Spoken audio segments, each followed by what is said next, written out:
We put this together last year, and so many times people want to know, how did you get that land? How did you not only find that lease, but how do you get permission to hunt that land? And you talk to people all the time, and they say, well, I just knock on doors. I knock on doors. I knocked on 1,000 doors. I knocked on 100 doors.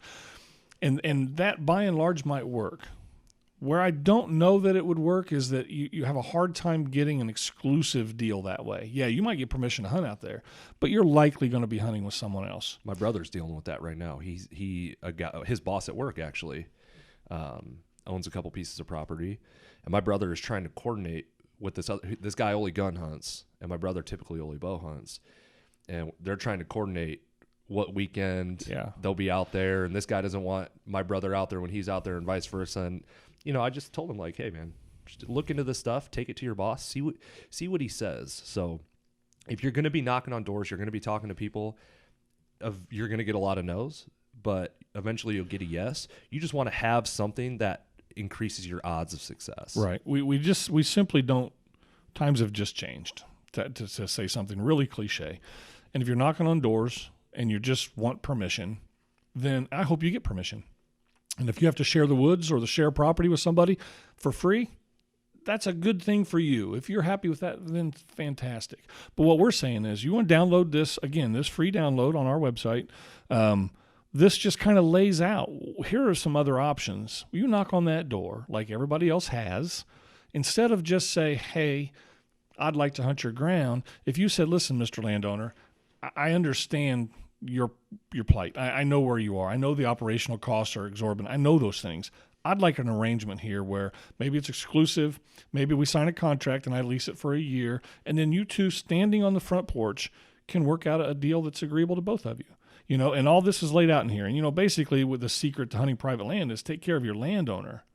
And we're not going to rehash all that. We believe that the landowner in this country needs to be addressed first, and then the rest of your hunting needs. And then with this, the secret to hunting private land, we also offer the free front porch kit. And in your front porch kit, it's a real simple letter, tells you kind of how to start, maybe what a good opening line is, and then a copy of our lease agreement that you can sign. It's customizable, so you can put your own needs in here and the needs of the landowner.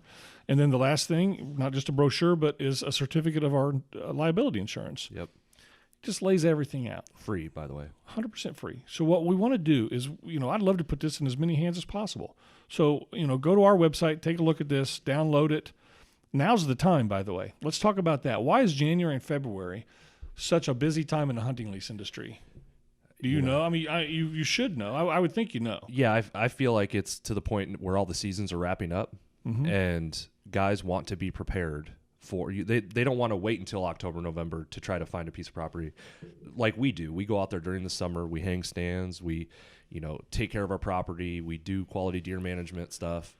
So I would assume now you want to get your piece of land, and then you want to take care of that so you could have the most successful season at the end of the year. I don't disagree with any of that, but here's my take. Frustration on both sides is at an all-time high right now. The season just wrapped up. And if I'm a landowner, I am done with the 20 or 30 guys that are back there hunting. There's trash everywhere. I saw different trucks back there. So-and-so might have gotten hurt, and I don't know how. I'm done. I'm going to lease my ground next year.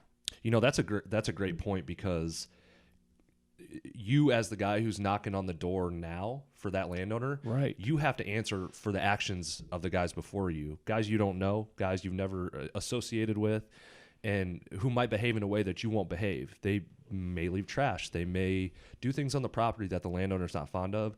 You have to answer for what they did the previous year, and that's not completely fair, but I also understand why the landowner might be turned off by the idea. But you're also the solution to their problems. That's how you have to angle. You're the solution. Yep. Put in the agreement. If there's trash, I'll pick it up.